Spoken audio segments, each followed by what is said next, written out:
I'm going to be talking about my experience as an asylum seeker in Germany.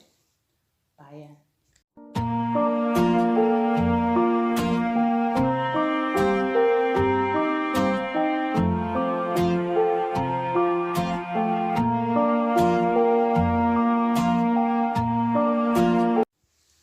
Hello everyone.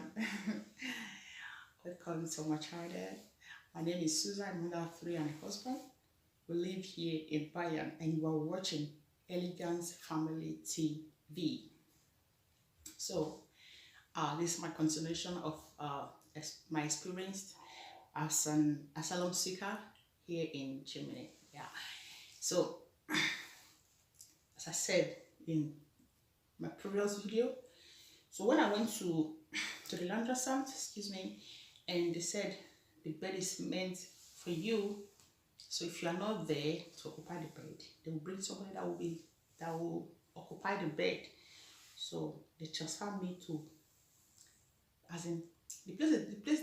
My first place was good. Only the house was not good because it was a container. Okay, so this time they transferred me to very bad place, but good house. Like, all those on top of mountain. That if you want to climb, I don't know how to describe it. The place was so bad. It was both of two of us that transferred to the same place, the same to the place the same day. This lady, she's a Syria. When she saw when she saw the mountain, like instantly she went back. She said no, she'd rather sleep on the street than for her to go and stay. Like the house was the last house in the city. Yes, like although those mountain, that people that have always gone to mountain to do different kind of sports. There's like they will have a hotel where they lodge maybe before the thing started, and that was the house. So these people, they just give the hotel to, like, okay, to the government to be using as like a camp or so. So the place was really, really bad. So before they took me there, before they transferred me there, as at this time I was already pregnant with my first child. Thank God for that. And I think I was 2 months gone. When you are, I don't know about other people. My early pregnancy is always very tough. Like, I don't have strength because I don't eat well. I always like throwing up and all that. So it makes me lose strength a lot. So I went there. I just kept my things there. I know I was not going to stay there. I just kept my things there. So I just went to the laundromat, applied. Then, as at this time, I already have my marriage certificates. Okay.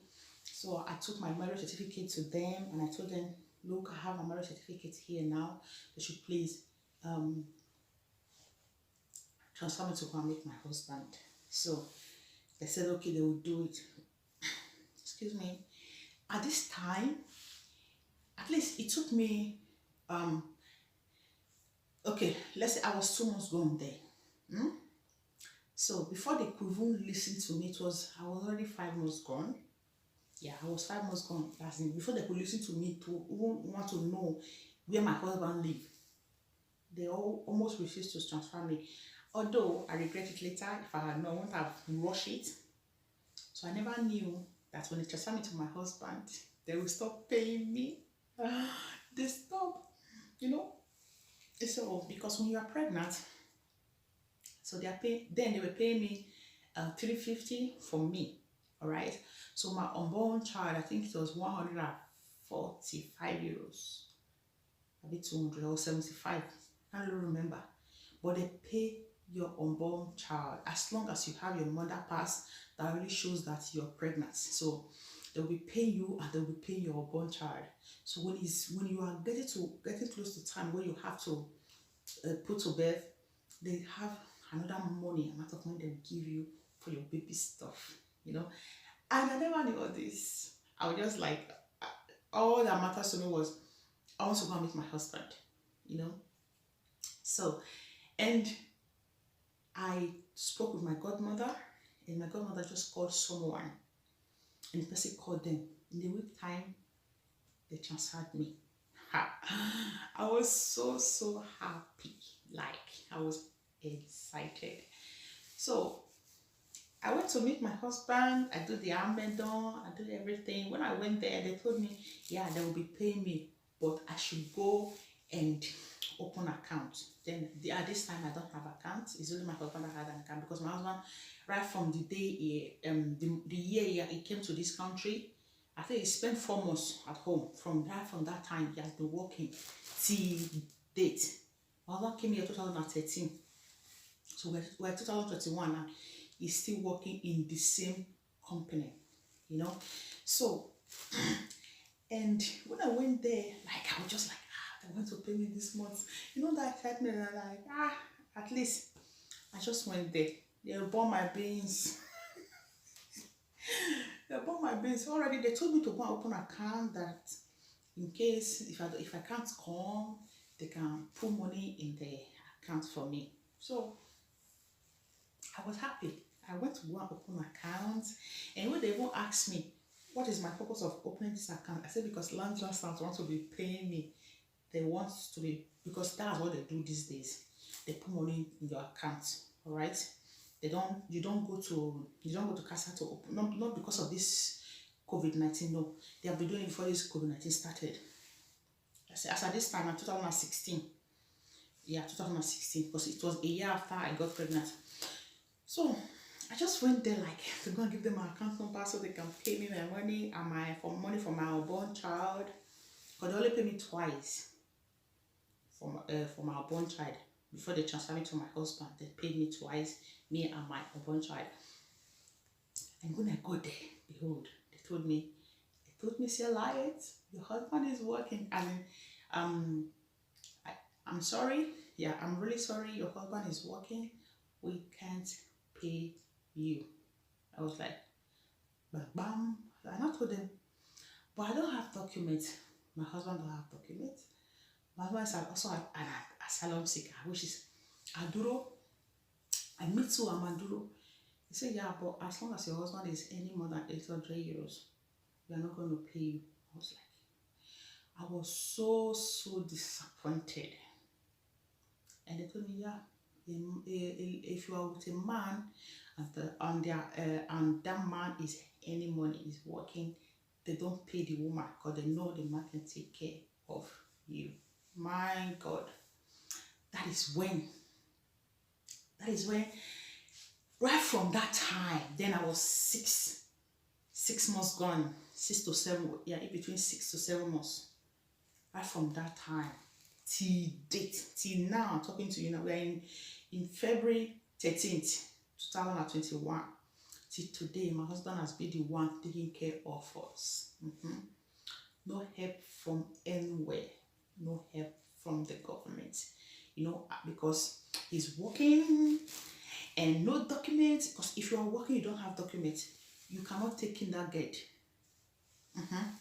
If you are working and you know your husband is working and you both of you don't have documents, you can't take kindergarten. But there's one thing, like, the money is waiting for you, but not all of it. Anytime you have documents, they will calculate it 6 months from, like, we have document already now. Okay, we have applied for it, so they will not count it 6 months. Like, my first daughter now is 5 years, so they're supposed to pay me 5 years, but they're not going to pay me 5 years. My second daughter is 4 years, which is my third one is a year and 5 months. All right, so they're supposed to pay me, for example, they'll pay 5 years, they'll pay 4 years, and they'll pay a year plus. But that's not how they're going to do it. They'll pay me 6 months for my first child. Yeah, I'm just an experience. 6 months for my first child, 6 months for my second child, and 6 months for my third child. That's what they're going to pay. So all those years, all those before is for buy. Yeah, it's for buy. They don't pay. So I didn't even know until we applied for it. So that's how they disappointed me. That is how they bought my beans. Yeah, they really bought my. I was so, like, I said, when I was living there, my leg was heavy. Like, how am I going to do this? You know, how am I going to do this? My husband is going to be the one doing everything. Yeah. So I told my husband, I said, oh yeah, it's okay. I'm earning. Yeah, let's just see how it goes. So, and another thing, when you are pregnant, I'll make another part of it. So, to talk about when you're pregnant, the kind of benefits you can get with or without you working. All right. When you are working, how you do it. If I'm not working, how you also do it.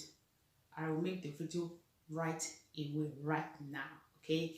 So that is the story of my this is the story of my experience as an asylum seeker, as an aduro in Germany. Okay. So let me tell you, when you are pregnant, where to go and what to do to get maybe some extra money. All right. So stay tuned and stay connected. Don't forget to subscribe to this channel because I can't wait to say to you guys.